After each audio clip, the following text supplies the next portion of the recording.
Welcome to the Carolina Digital Phone Learning Hub podcast, where we explore the essential tools and trends shaping businesses of all sizes. In each episode, we discuss the latest technologies and information designed to help you build and grow your business effectively.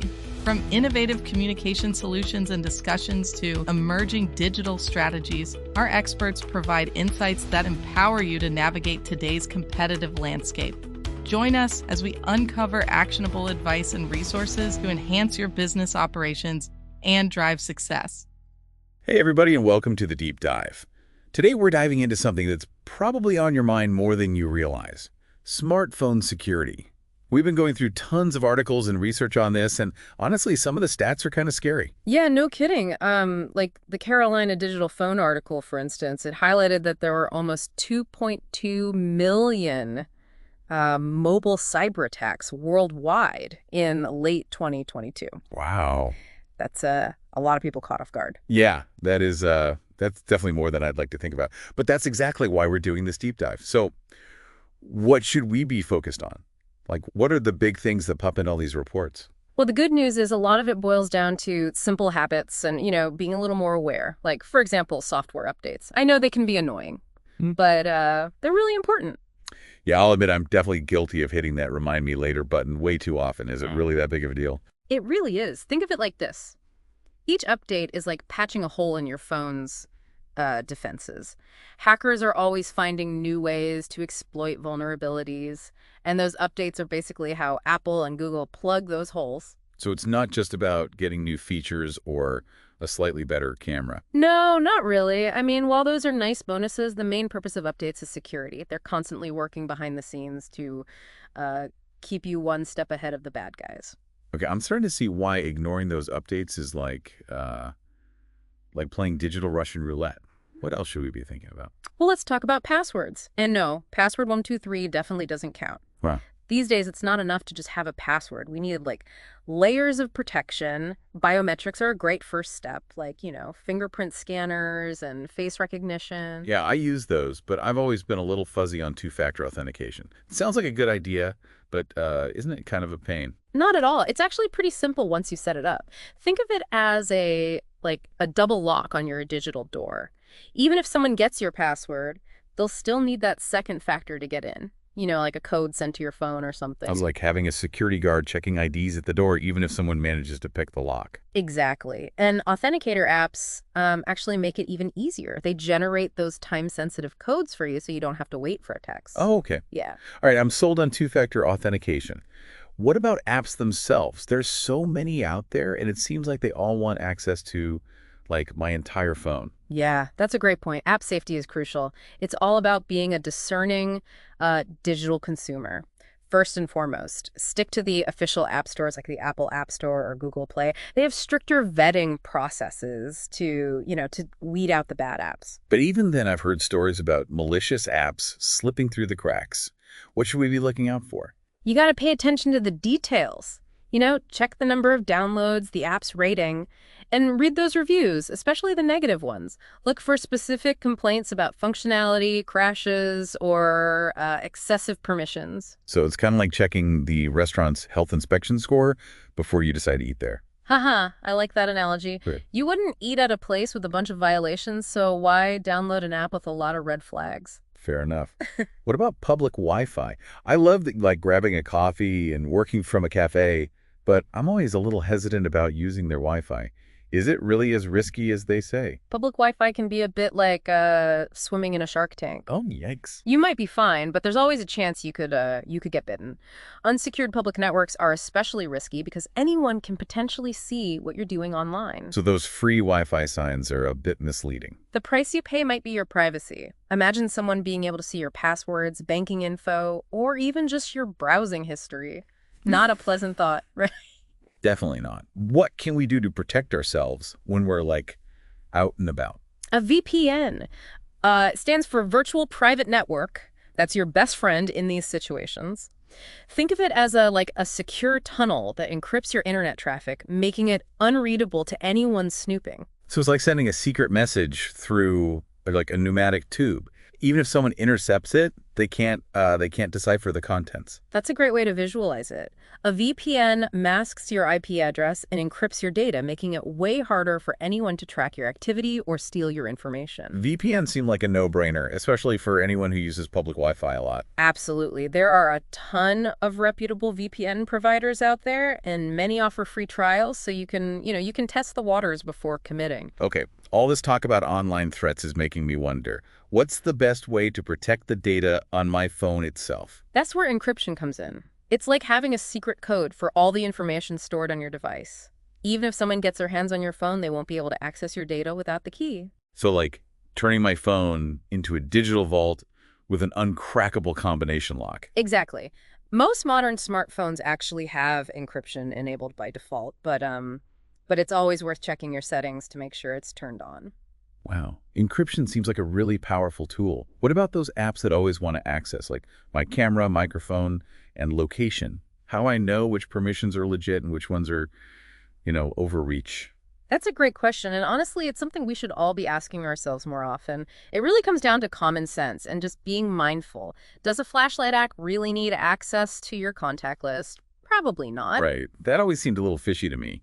What should we do if we see an app requesting access to something that, seems unnecessary? Be skeptical, do some research on the app developer, read reviews, and see if there's, any explanation for why they need that specific permission.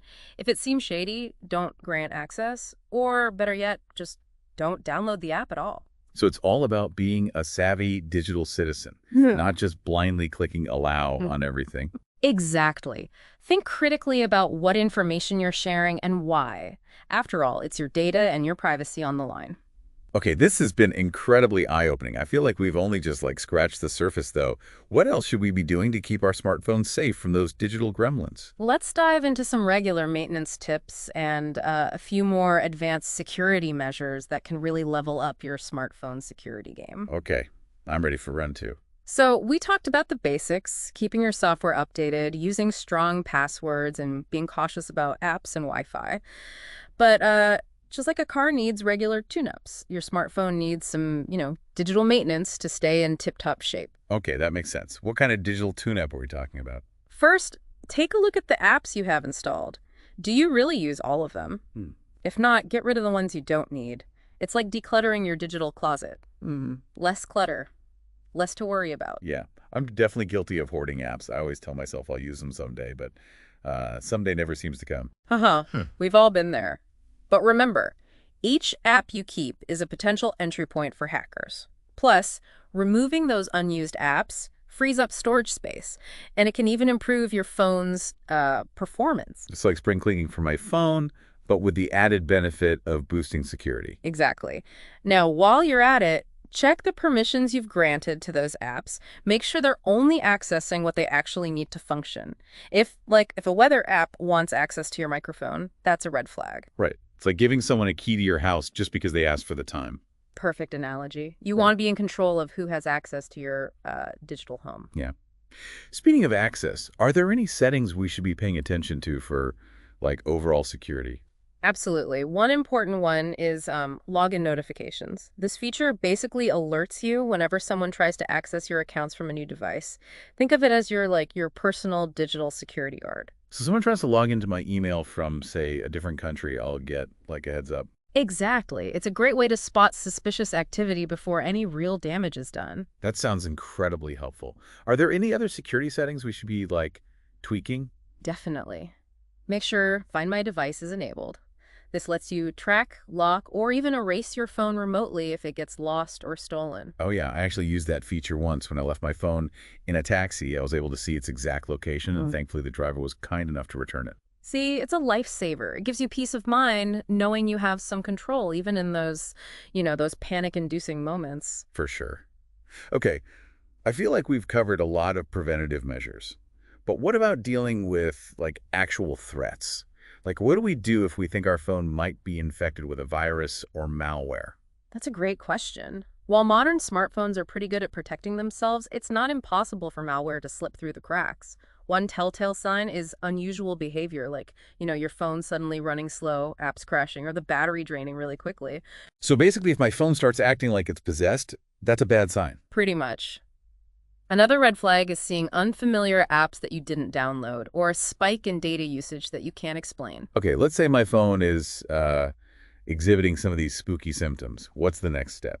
First, try running a scan with a reputable mobile antivirus app. Okay. There are tons of free options available. This will help identify and remove any known malware that might be lurking on your device. So like it's a digital exterminator for my phone. Exactly. And just like you wouldn't want to share a house with unwanted critters, you don't want to share your phone with nasty malware. What if the antivirus scan doesn't solve the problem?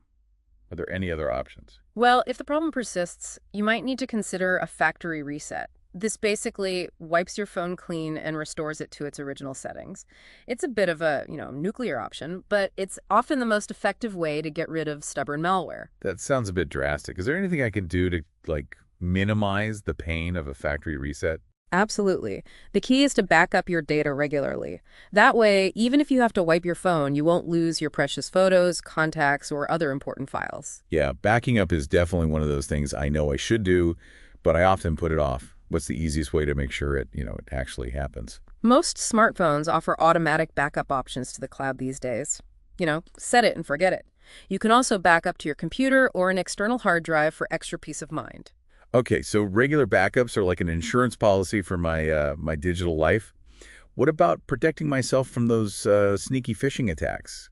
I always hear about people clicking on malicious links and getting their information stolen. Phishing attacks are becoming more and more sophisticated, but a few simple strategies can go a long way. First, be wary of any unsolicited emails or messages, especially those asking for personal information or urging you to click on a link. So basically, if something seems too good to be true, it probably is. Exactly. If you get an email or message that seems suspicious, don't click on any links or open any attachments. Instead, contact the supposed sender through a different channel to verify that it's actually from them. Good advice. It's better to be safe than sorry. Are there any visual cues that can help us spot a phishing attempt? Absolutely. Pay attention to the sender's email address. Often, phishing emails will use addresses that are very similar to legitimate ones, but with slight variations or misspellings. So it's like those counterfeit products that try to mimic the real deal but have subtle flaws if you look closely enough. That's a great way to put it. And always hover over links before you click on them. This will show you the actual URL, which can help you spot any red flags. Okay, I'm starting to feel like a digital detective. Is there anything else we should be on the lookout for? Be wary of websites that don't have HTTPS in the address bar or don't display that padlock icon. This indicates that the site's connection is not secure and your data could be vulnerable. So it's like making sure the door to the shop is locked before you hand over your credit card. Exactly. You want to make sure your information is being transmitted securely. All of this is incredibly helpful. I feel like I'm finally starting to understand the importance of being, proactive about my smartphone security. And that's exactly the point. It's not about living in fear or becoming a tech expert overnight. It's about being aware, taking simple precautions, and developing good digital habits. It's like brushing our digital teeth. We need to do it regularly to keep things clean and healthy. I love that analogy. And just like with dental hygiene, a little effort goes a long way in preventing major problems down the road. So we've covered a lot of ground here, from software updates to strong passwords, app safety to Wi-Fi wisdom, and even, how to deal with those potential threats. We've really explored the ins and outs of keeping our smartphones safe and secure. And the best part is that most of these tips and strategies are easy to implement and don't require any special technical skills. But I have a feeling there's even more to learn. Are there any advanced security measures that we haven't touched on yet? Absolutely. For those who want to take their smartphone security to the next level, let's dive into the world of rooting and jailbreaking and explore the potential benefits and risks of these more advanced techniques. Okay, I'm ready to level up. Tell me more. Okay, so you're ready to delve into the world of rooting and jailbreaking. Let's unpack what these terms actually mean. Essentially, rooting on Android and jailbreaking on iOS involve bypassing the restrictions, the built-in restrictions that the manufacturers, Google and Apple, place on your device. Okay, that sounds kind of rebellious. But why would someone want to do that? What's the appeal? Well, the biggest draw is customization and control. Rooting or jailbreaking lets you install apps from sources other than the official app stores. You can modify system files and tweak your device's settings in ways that that aren't normally allowed. It's like having admin privileges on your phone. So you can really personalize your phone and like make it your own. I can see why that would be tempting. But you mentioned risks. What should people be aware of before they even consider rooting or jailbreaking? Yeah, the biggest concern is security. When you bypass those built-in restrictions, you're also disabling some of the safeguards that protect your phone from malware and other threats. It's like taking down the security cameras and alarms in your house just because you want to, rearrange the furniture. That's a good way to put it. So you're basically like trading security for customization. In a nutshell, yeah. And there are other downsides too. Rooting or jailbreaking can void your warranty. It can make your phone unstable and even brick your device if something goes wrong. Wow, bricking your phone sounds terrifying. Is it really that risky? It depends on, how comfortable you are with tinkering with your phone's software. If you're not tech savvy, it's best to just steer clear. Even experienced users can run into problems if they're not careful. Okay, so rooting and jailbreaking are definitely not for the faint of heart. Yeah. It sounds like there's some serious trade-offs to consider. Exactly. It's a decision that shouldn't be taken lightly. You need to weigh the potential benefits against the very real risks. This whole conversation has been like a real eye-opener. I feel like I've learned so much about how to protect my smartphone and my data. Before we wrap up, is there anything else we should keep in mind as we navigate this, increasingly digital world? One of the most important things is simply being mindful. Think about the information you're sharing, the apps you're using, and the networks you're connecting to.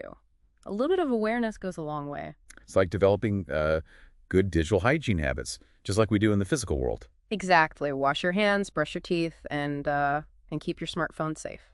Great advice. So the key takeaway here is that staying safe in the digital world doesn't have to be complicated. It's about taking simple, proactive steps to protect ourselves and our data. And remember, knowledge is power. The more we learn about the potential threats, the better equipped we are to defend against them. Well said. Thanks for taking the time to break all this down for us. I feel much more confident about navigating the digital landscape now. It's been my pleasure. And to all our listeners out there, stay curious, stay informed, and stay safe.